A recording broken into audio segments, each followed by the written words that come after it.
Jadi berdasarkan buku. Oke, kita masuk sejarah dogma Tritunggal dan Kristologi. Malam ini Tritunggal, minggu depan Kristologi. Dan dua ini gitu ya, sama-sama rumit. Ya, sama-sama rumit. Kenapa? Karena di agama lain tidak ada. Ya. Dari segala macam doktrin Kristen, rumusan Tritunggal dan Kristologi adalah doktrin paling istimewa. Sebab di antara agama samawi lainnya, Islam dan Yahudi, hanya Kristen yang menganut doktrin monoteisme yang unik ini. Kalau Islam dan Yahudi, Allah ya Allah, manusia ya manusia. Gitu ya. Allah satu, esa. Tapi kalau esanya Kristen itu kesatuan, beda. Nah ini harus dijelaskan, karena kalau Allah itu satu, maka dua lainnya itu apa? Nah itu jadi masalah gitu ya. Awal kekristenan, abad 1 sampai 2 Masehi, hal ini belum menjadi perdebatan.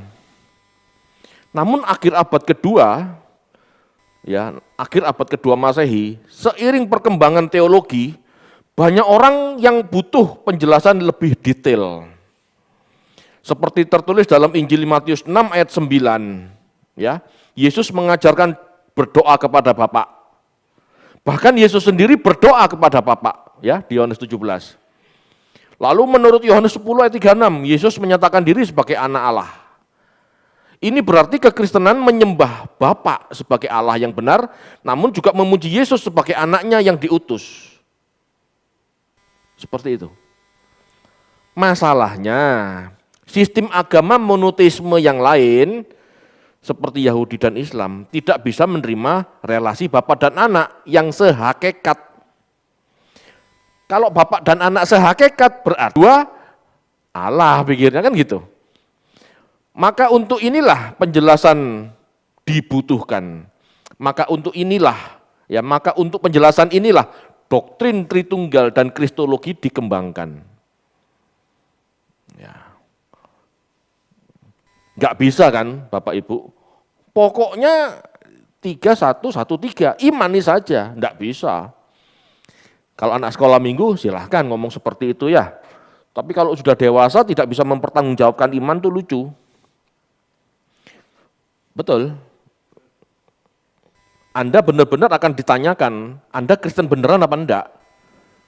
Karena apa yang Anda akui sebagai iman, pengakuan iman, itu harus jelas loh. Kamu beriman kepada siapa? Pokoknya ngono, enggak bisa. Anda harus bisa menjelaskan. Gitu. Sama. Orang Kristen mula-mula juga seperti itu. Kalau enggak gitu dibantai. Dibantai Gnostis dari Yahudi. Dibantai itu dalam arti dalam perdebatan imanmu tuh ngaco, istilahnya begitu. Jadi dengan melawan perdebatan dengan Gnostis, filsafat Yunani, melawan perdebatan dengan Yahudi, itu harus jelas. Gitu ya.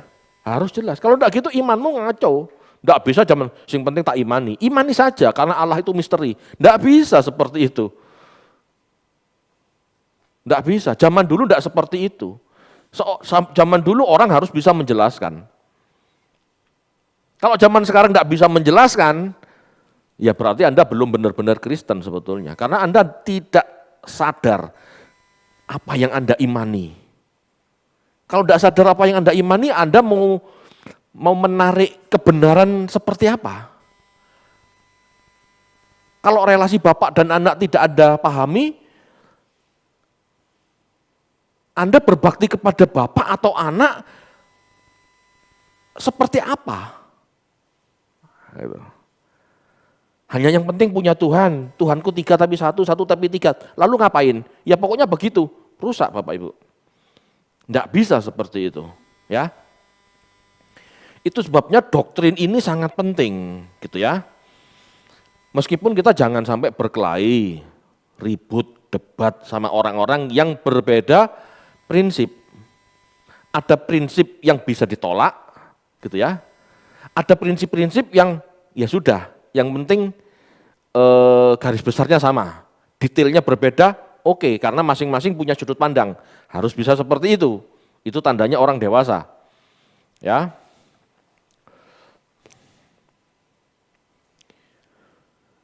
Kita mulai pada pertengahan abad kedua. Seorang bapak gereja yang bernama Justinus Martir ya, mengatakan baik bapak maupun anak yang berasal daripadanya dan yang mengajarkan kepada kita hal-hal ini, kebenaran maksudnya, dan sejumlah besar malaikat yang baik yang mengikuti dan yang diciptakan seperti dia, dan roh yang bersifat nabiah yang kami sembah, oleh sebab kami menghormati dia dalam akal dan kebenaran. Ini penjelasan Justinus. Jadi yang dijelaskan Justinus tentang Tritunggal, belum ada Tritunggal ya, belum ada sebutan Tritunggal. Jadi Justinus memahami kejamakan Allah gitu ya, kesannya masih gnostis. Kesannya masih gnostis. Semua daripadanya, Bapa, lalu Anak, lalu Malaikat, lalu Roh Kudus. Gitu ya. Dijelaskan seperti itu aja, sederhana banget. Hubungannya nggak ngerti, susunannya juga nggak jelas. Bahkan dicampur-campur sama malaikat. Ya, jadi konsepnya masih terkesan gnostis. Ya, itu Justinus Martir. Yang kedua, Irenaeus, uskup Lyon, gitu ya kalau Perancis mungkin ya, uskup Lyon. Menjelang akhir abad kedua, kalau Justinus tadi pertengahan abad kedua, ini akhir abad kedua. Ya, Irenaeus menekankan begitu kuat keesaan Allah, sehingga kita bisa mendapat kesan seakan-akan ia sudah jatuh ke dalam modalis. Modalistis itu Bapak ya anak, anak ya Roh Kudus ya anak, gitu ya. Itu modalis, Sabellian gitu ya. Seolah-olah anak dan roh itu hanya sekedar penampilan dari satu Allah, hanya penampilan. Ya, banyak orang Kristen zaman sekarang masih percaya itu. Sebab tentu saja ia mengetahui bagaimana membedakan Bapak dan Anak dan Roh Kudus, tetapi gitu ya, penjelasannya sangat sederhana gitu ya. Irenaeus berpendapat ya, seperti bapak-bapak gereja yang lain, seperti Theophilus dari Antioquia gitu ya. Ia mengajarkan Allah sejak dari kekal bersama-sama dengan firman, ya. Jadi beda. Sebetulnya Irenaeus menjelaskan berbeda, tetapi penjelasannya sederhana banget, sehingga kalau orang tidak menjelaskan kalau orang tidak mendengarkan atau memahami secara detail, penjelasan Irenaeus ini terkesan modalis, tetapi sebetulnya tidak. Ya, Allah melahirkan firman sebelum segala waktu dijadikan, anak dilahirkan sebelum adanya waktu. Nah itu penjelasan Irenaeus. Ya, tetapi karena penjelasan Irenaeus itu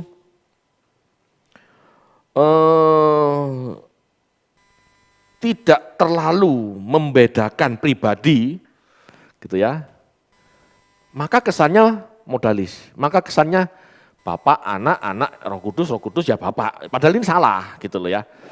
Cuman banyak yang berpikir, oh Irenaeus itu modalis karena penjelasan tentang perbedaan pribadi, tiap individu Allah ini berbeda, tiap persona kealahan ini berbeda, nggak terlalu ditekankan gitu, nggak terlalu dipastikan gitu ya. Dia hanya menitik beratkan pada kesatuan. Nah, padahal kesatuan itu butuh penjabaran. Nah, ini Irenaeus kurang menjabarkan gitu loh istilahnya ya. Itu Irenaeus. Lalu yang kedua Tertullianus, awal abad kedua. Ya tadi Justinus, lalu Irenaeus, lalu Tertullianus. Mengajukan doktrin Trinitas yang berpusat pada prinsip keesaan Allah. Sama seperti Irenaeus, pusatnya keesaan Allah. Namun Tertullianus menjelaskan lebih komplit, lebih detail, ya. Tertullianus juga menggunakan teori logos, tetapi paparan pemikiran beliau terlihat lebih memuaskan. Tertullianus berpegang pada satu substansi dalam 3 pribadi, itu intinya, yang berhubungan satu dengan lain. Seperti apa ajaran Tertullianus? Nah, nih A, ya, yang pertama. Sang Logos, kalau saya ngomong Sang Logos berarti Sang Firman, itu ngomong pribadi ya. Sang guru berarti pribadi, gitu, pribadi guru gitu ya. Sang Logos, kata beliau, adalah salah satu perkataan yang memiliki substansi, memiliki akal budi, dan kekuasaan sendiri. Jadi mandiri maksudnya. Lagi pula logos itu adalah satu persona atau pribadi, perwujudan konkret. Perhatikan, perwujudan konkret, bukan sekedar ide-ide atau pemahaman. Ya, perwujudan konkret. Biologi itu ilmu memahami tumbuhan, betul? Ilmu memahami makhluk hidup, biologi. Sosoknya ada enggak? Biologi itu loh, siapa orangnya? Ada enggak? Enggak ada, karena hanya sekedar ide-ide, pemikiran. Yesus bukan ide-ide. Yesus adalah pribadi. Logos adalah pribadi. Firman adalah pribadi. Kalau Anda ditanya, mana logos, mana biologi? Anda enggak bisa tahu mana yang mana biologi. Siapa orangnya? Enggak ada. Siapa sosoknya, oknumnya, personanya? Enggak ada. Tapi kalau Anda tanya, siapa Sang Logos? Anda tahu, Yesus. Ini orangnya, modelnya begini. Gitu. Ya. Itu jelas, ya. Lagi pula logos itu adalah logos itu, Sang Firman itu adalah satu persona. Persona itu pribadi, perwujudan konkret, ya. Roh Kudus adalah wakilnya menurut Tertullianus. Gitu ya. Jadi tekanannya itu. Yang kedua, Tertullianus menggambarkan Trinitas dengan analogi akar, tunas, dan buah atau aliran sungai yang bersumber pada mata air. Jadi subordinasi.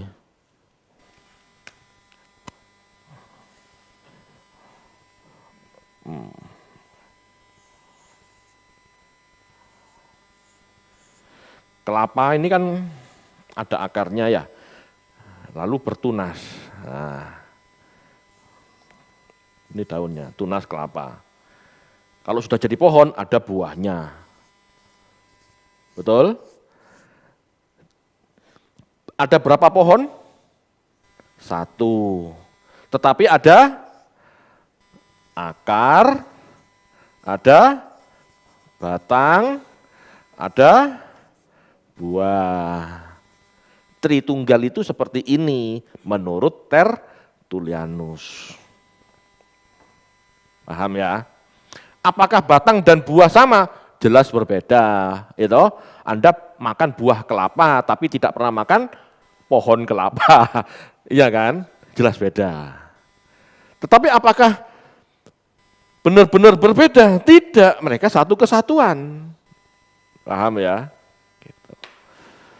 Itu menurut Tertullianus. Yang ketiga, Tertullianus adalah pencetus pertama istilah Trinitas. Ya. Tertullianus adalah pencetus pertama istilah Tritunggal. Yang meskipun satu hakikat, satu esensi, tetapi ketiganya juga berbeda menurut pribadi, menurut persona. Gitu ya. Tertullianus berkata, 3 pribadi ada dalam satu substansi, namun tetaplah hanya ada satu Allah. Ya, 3 pribadi, satu esensi.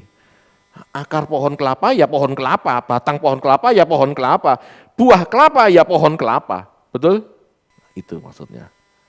Itu Tertullianus ya. Mudah dipahami enggak? Mudah.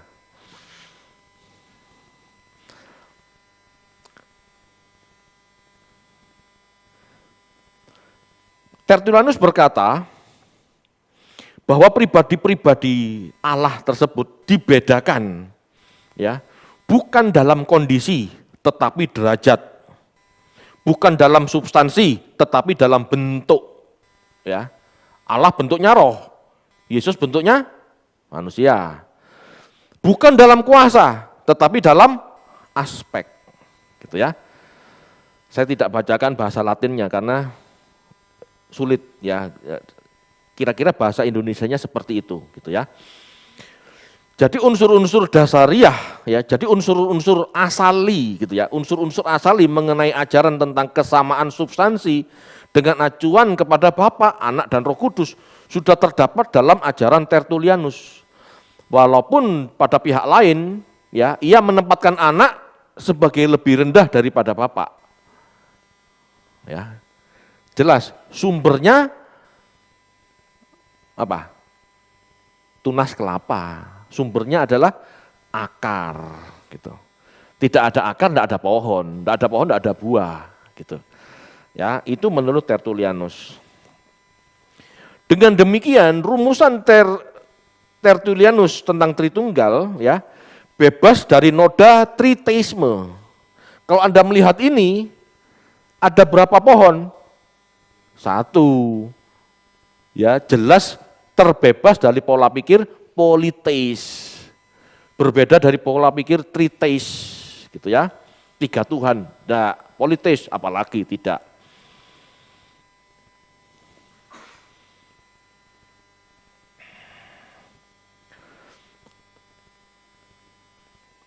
Tertullianus menyumbangkan berikutnya, ya, Tertullianus menyumbangkan peristilahan yang sangat menolong pada diskusi masa sesudahnya, ya. Rumusan Tritunggal, ya, memang dianggap saat itu belum sempurna, gitu ya. Jadi masih banyak diskusi-diskusi atau perenungan-perenungan yang lain, gitu ya. Termasuk perenungan Origenes. Origenes ini meninggal tahun 254, berarti pertengahan abad ketiga, ya. Origenes pertengahan abad ketiga, berjalan lebih jauh dari Irenaeus dan Tertullianus, jadi pemikirannya lebih berkembang. Pertama, seperti Irenaeus dan Tertullianus, ia memberi tekanan besar pada keesaan Allah. Ya. Jadi semua bermula dari keesaan Allah. Kenapa? Karena Yahudi sangat menekankan Allah itu esa. Jadi tidak mungkin mulai dari 3 pribadi, semua bermula dari 1 pribadi. Ya, bermula dari 1 Allah yang benar pasti. Lalu penjelasan berikutnya berkembang, ya. Ia juga menekankan perbedaan-perbedaan antara ketiga itu, gitu ya. Jadi meskipun Origenes menjelaskan mulai dari Allah Bapa yang benar, tetapi dia menjelaskan perbedaan-perbedaan di antara lainnya, gitu ya. Prinsipnya, ini prinsip, jadi kesimpulan umumnya dulu, ya. Jadi bisa dikatakan, ya, secara tepat, jadi bisa dikatakan secara tepat, maka hanya Bapaklah yang Allah. Walaupun sebutan Allah dapat saja diterapkan kepada Anak dan Roh Kudus. Apakah ini bertentangan dengan Alkitab? Tidak. Sebab ada ayat yang tertulis, Bapa satu-satunya Allah yang benar, betul? Dan Yesus Tuhan kita, betul? Kan ada ayat itu. Tidak bertentangan sebetulnya. Keilahian Anak dan Roh Kudus dijabarkan dari Bapa. Dijabarkan dari Bapa. Allah melahirkan Anak dalam suatu perbuatan yang bersifat kekal. Sebagaimana Anak lebih rendah daripada Bapa, demikian juga Roh Kudus lebih rendah daripada Anak. Nah, kalau Origenes itu, ya. Kenapa bisa dikatakan lebih rendah daripada Anak? Karena ada ayat yang mengatakan, maka Yesus mengutus Roh Kudus. Yesus mengembus Roh Kudus. Gitu ya.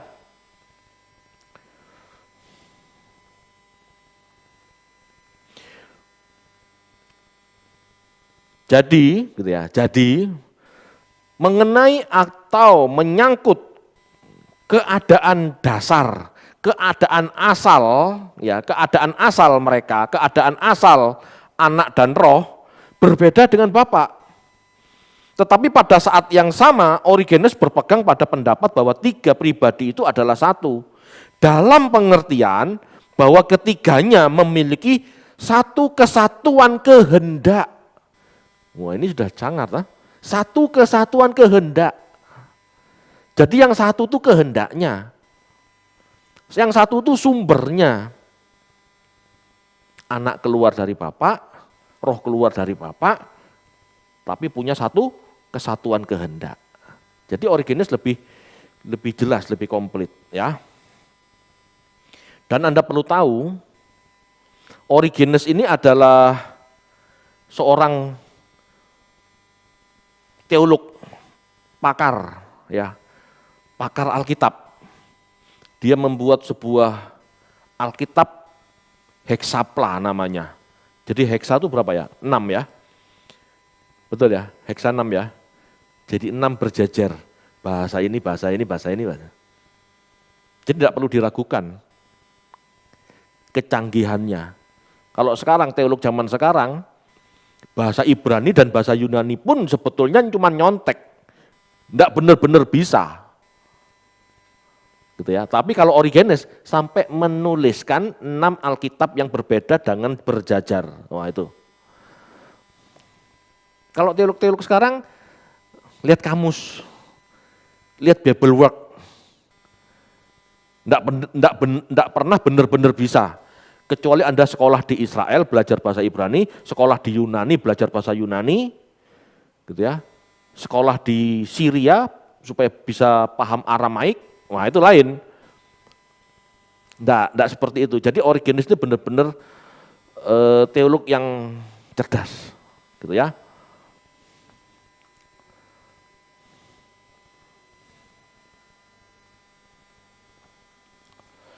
Oke, lanjut. Pemahaman tentang Tritunggal terus progresif. Sampai pada puncaknya, ya sampai pada puncaknya nanti abad ketiga, abad keempat, awal abad keempat. Ya, puncaknya itu deklarasi anak sehakikat, sederajat, sesat, kekal, ya, sezat maksudnya. Bukan sesat, sejat gitu ya.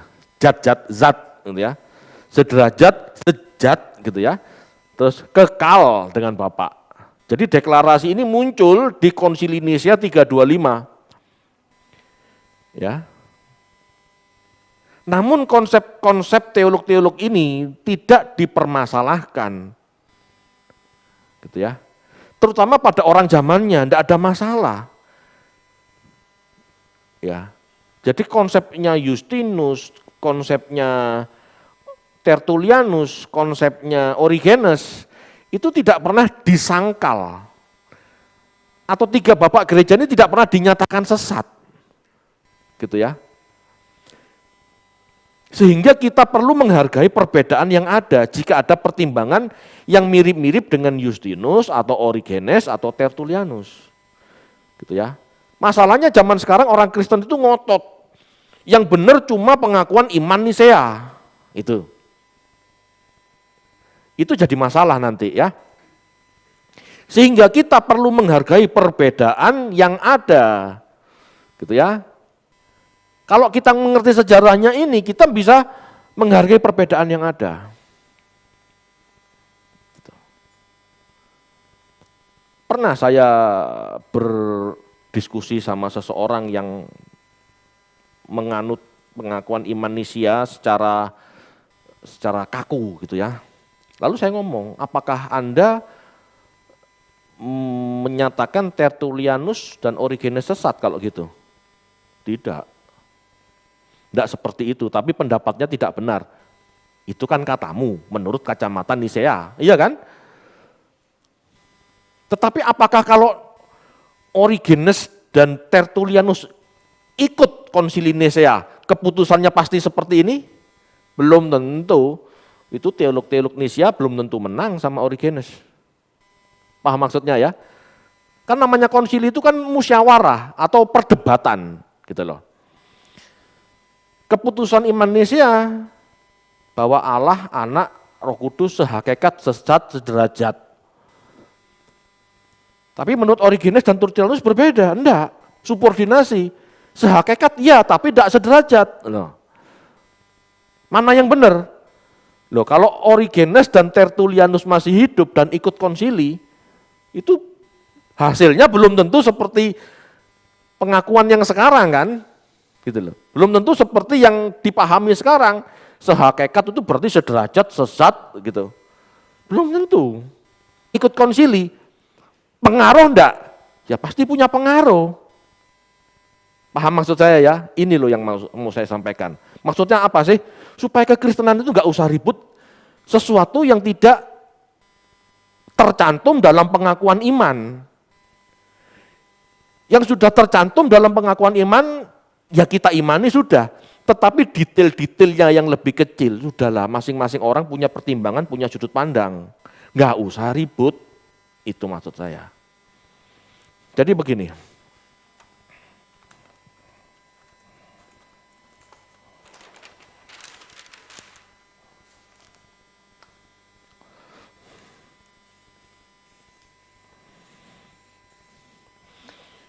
Ya, ini awal-awal Justinus. Terus Irenaeus. Lalu Tertullianus.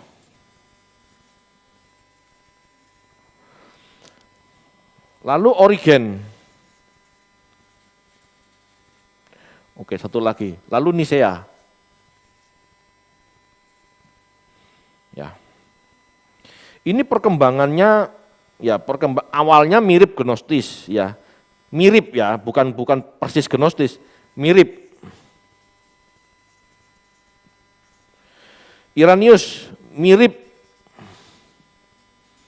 modalis, tapi bukan ya, hanya karena penjelasan kurang lengkap dia dikesankan gitu ya, mirip modalis. Tertullianus Tritunggal sudah ya. Ini Tritunggal. Tapi subordinasi. Origenes juga sama. Pengakuan iman Nisea ini yang berbeda. Pengakuan iman Nisea itu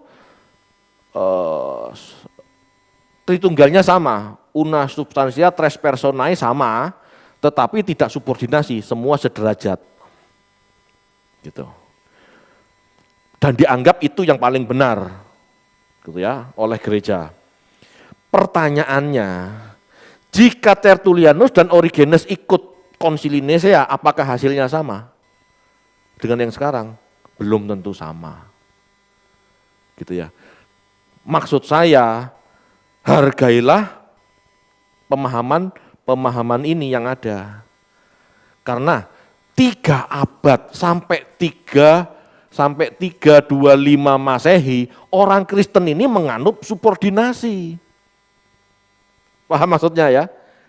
3 abad pertama orang Kristen ini menganut subordinasi. Bahkan bingung. Gitu loh. Ya, jadi kalau ada perbedaan, enggak usah ribut. Gitu maksud saya. Hargailah bapak-bapak ini semua yang merumuskan ini. Ya, karena 3 abad pertama kekristenan itu ya bingung. Mereka percaya Yesus Allah, tapi Allah seperti apa? Gitu ya. Jadi kalau istilahnya tidak sama persis dengan Nisea, jangan disesat-sesatkan. Kenapa? Karena Origenes dan Tertullianus pun tidak menyatakan bapak dan anak sederajat, meskipun sehakikat. Itu. Ya. Kita kan juga menghormati mereka yang teolog, yang mengerti bahasa asli, yang jarak antara hidup dan munculnya kitab suci ini lebih dekat. Paham maksudnya ya? Alkitab abad pertama, Tertullianus abad kedua, Origenes abad ketiga. Kan lebih dekat daripada Nisea. Apakah penjelasannya kurang memadai? Nah, kan belum tentu. Paham ya? Jadi kita harus menghargai perbedaan. Itu maksud saya.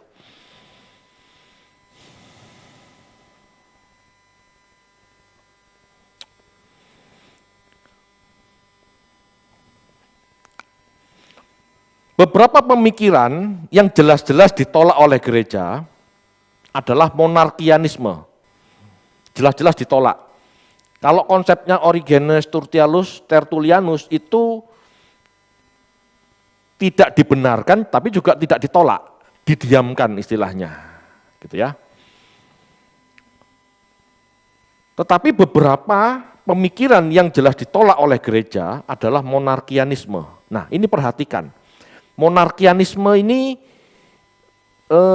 juga beredar zaman sekarang gitu ya, tetapi jelas-jelas dinyatakan sesat oleh gereja. Fakta menunjukkan bahwa tidak semua warga gereja dapat mencerna suatu uraian pemikiran teologis, ya. Pada masa itu terdapat segolongan orang yang disebut monarkian. Monarkian berarti kerajaan, ya. Di bawah suatu kerajaan, prinsip kerajaan gitu ya. Monarkian adopsionis atau monarkian dinamis. Lebih menekankan kritikan mereka pada masalah politeisme. Mereka ingin mempertahankan prinsip keesaan Allah. Pencetus ajaran ini adalah Paulus dari Samosata, seorang uskup gereja di Antioquia. Ya, jadi Paulus Samosata ini adalah seorang uskup gereja Antioquia. Dia berpendapat, perhatikan ini, Logos itu sehakikat Bapa, tetapi bukan pribadi.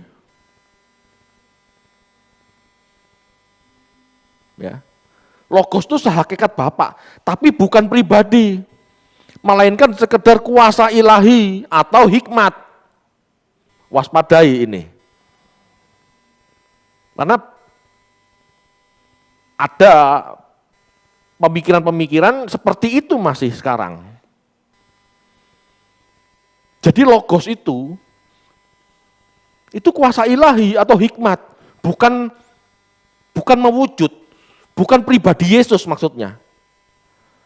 Nah, kalau bukan pribadi Yesus, Yesus siapa Pak? Nah, logos atau hikmat ini masuk ke dalam diri Yesus, berdiam dalam Yesus. Gitu. Sehingga ia berkuasa atas segala makhluk. Gitu. Jadi Yesus tidak bisa disejajarkan dengan Allah Bapa, itu maksudnya.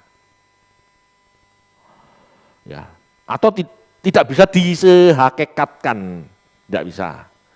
Menurut pemikiran Paulus dari Samosata ini. Ya. Jadi tidak seperti itu. Nah, untuk pemikiran kristologinya minggu depan saya akan jelaskan. Atau 2 minggu lagi karena minggu depan saya ke Jogja. Ya, akan saya jelaskan. Ya. Logos atau hikmat ya, berdiam dalam diri Yesus. Jadi Yesus benar-benar manusia yang dipenuhi logos. Dipenuhi firman. Beda loh dengan yang kita maksud logos itu Yesus sendiri prainkarnasi. Meskipun namanya saat itu belum Yesus, Malak Yahweh gitu loh maksudnya. Beda. Ya. Tentu saja ajaran uskup Paulus Samosata ini segera menuai penolakan. Dia dipecat dari uskup, ya, dipecat dari keuskupan tahun 272 Masehi. Paulus dari Samosata dianggap menyangkal kealahan Kristus. Ya.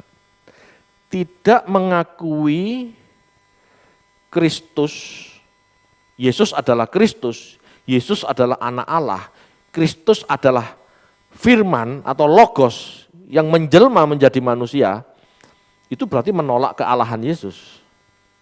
Gitu ya. Kalau orang dipenuhi firman, orang dipenuhi firman, orang dipenuhi logos, saya pikir siapapun bisa. Asal mau belajar, asal mau sungguh-sungguh, asal mau menguduskan diri, setiap orang bisa dipenuhi firman. Betul.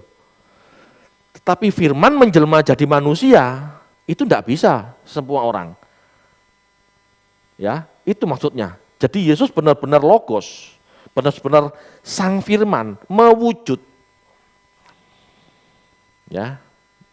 Penjelasannya di kristologi nanti lebih komplit.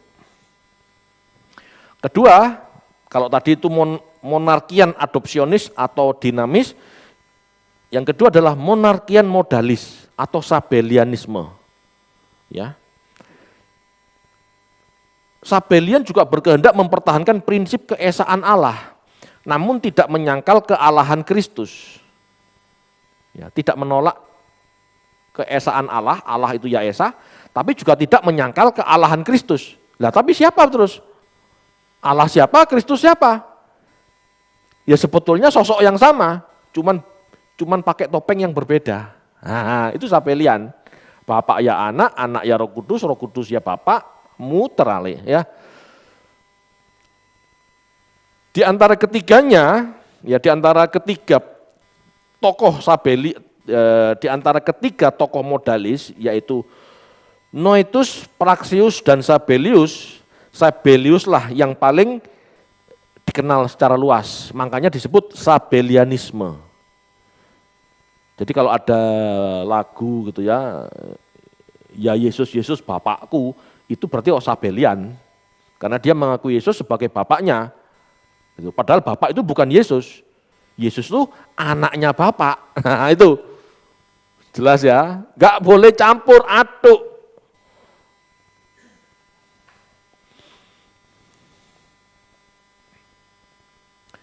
Menurut Sabellius, Kristus itu mutlak ilahi, sederajat dengan sang Bapa bahkan. Gitu ya. Tetapi bagi Sabellius, Kristus hanya sekedar wujud dari karya keselamatan Allah itu sendiri. Sabellius mengatakan bahwa ia sendiri adalah sang Bapa, ia sendiri sang anak, ia sendiri adalah Roh Kudus. Jadi ia sendiri itu satu. Perjanjian lama jadi Bapak, perjanjian baru jadi anak, setelah Yesus naik ke surga turun lagi jadi Roh Kudus, gitu loh maksudnya. Itu Sabellius. Tidak seperti itu loh kekristenan. Ya. Jadi Trinitas bukan berarti tiga oknum yang kekal itu hadir serempak bersama-sama, simultan, tidak. Melainkan bahwa sang Bapa, sang Anak dan sang Roh Kudus itu sekedar tiga cara mewujud. Atau mode penyataan diri, mode on, Bapak berubah, mode on, Yesus berubah lagi, mode on, Roh Kudus, gitu ya. Jadi saat Yesus di dunia itu mode on anak, gitu ya. Nanti pada saat Pentakosta, mode on, Roh Kudus turun, gitu. Terus setiap tahun diperingati, bahkan ada yang berdoa pencurahan Roh Kudus. Jadi Tuhan Yesus naik turun gitu. Enggak seperti itu sabelian namanya. Ya. Enggak seperti itu ya Bapak, Ibu, harus paham bedanya.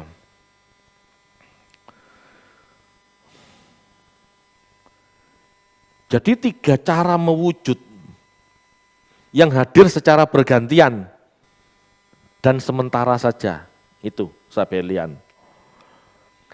Sabelianisme atau modalisme dianggap bidat oleh gereja karena tidak mempertahankan kepribadian ketiga oknum, Bapa, Anak, Roh Kudus. Jadi ajaran gereja jelas mengakui tiga pribadi Allah, tetapi satu substansi Allah. Ya, tiga pribadi, tapi satu substansi Allah. Ya. Jangan bingung Bapak Ibu. Ya, jangan bingung karena dengan mengerti hubungan Bapak dan anak, kita tahu kita harus taat. Kalau kita mau menjadi anak seperti Yesus, anak Allah, kita harus taat seperti Yesus, anak Allah. Gitu maksudnya. Jadi kalau Bapak, anak ya Roh Kudus, ya Bapak, ya Yesus taat pada siapa? Maksud Yesus taat pada dirinya sendiri? Akhirnya orang Kristen apa? Suka-suka sendiri. Ngerti maksudnya ya? Enggak ada teladan ketaatan. Wong Yesus taat sama dirinya sendiri. Dia berdoa jadi anak. Lalu sekejap berubah jadi bapak. Dia menjawab doa anak. Setelah menjawab doa anak, berubah lagi jadi anak. Kan lucu gitu ya. Enggak seperti itu, bapak ya bapak, anak ya anak, di mana Yesus taat sampai mati kepada bapak. Inilah, ya kalau mengerti Tritunggal, kita ini bisa memahami teladan ini. Dan kita kalau mau jadi anak Allah, ya harus hidup sama seperti Yesus hidup. Dalam segala ketaatan, supaya bisa taat kepada bapak. Dan disebut anak. Paham ya? Jadi ini pentingnya Tritunggal. Kalau Tritunggal tidak mau dipahami, yang penting ngono Pak, percaya aja, Anda tidak punya teladan. Yang disebut anak Allah, itu seperti Yesus, taat sampai mati. Kalau kita mau taat sampai mati kepada Bapa, baru kita disebut anak. Sama seperti Yesus. Dan dikatakan, Yesus yang sulung dari banyak saudara. Itu. Jadi anak Allah itu anak Bapa atau anak Yesus? Yesus tidak pernah kawin, tidak punya anak. Yesus punya banyak saudara. Kenapa? Karena semua roh berasal dari Bapa. Dan Bapa ingin anak-anak ini benar-benar huios, bukan notos. Anak yang sah. Anak yang sah itu hidup dalam kerajaan, hidup dalam ketaatan. Nah itu baru. Kalau notos sesuka sendiri, tidak bisa disebut anak, itu anak haram. Jadi semua jelas Bapak Ibu. Ya, Tritunggal itu ajaran yang benar. Ajaran yang benar. Benarnya apa? Ya ini implikasinya. Paham ya?